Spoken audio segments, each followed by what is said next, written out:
How do we divide negative numbers? Let's see how it's done. It's exactly the same as multiplying negative numbers. The same rules apply. Let's go. Negative 16 divided by 8.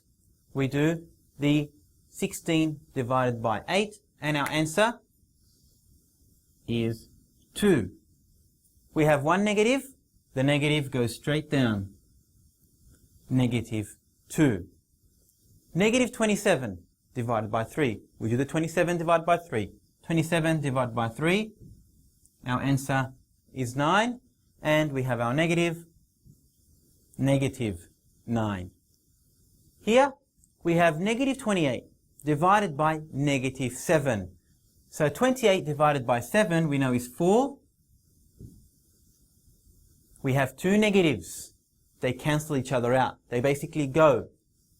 That's gone and that's gone. They go and they pair up and they go to the movies. We are left with a positive 4. That's our answer. So here we had one negative, it stays in the answer.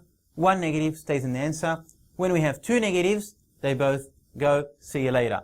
So now, see if you can do this one. Negative 144 divided by negative 12.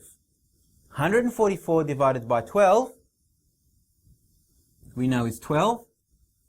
And the two negatives, what happens? They go. Bye-bye. See you later. They go, partner up, and they go to the movies.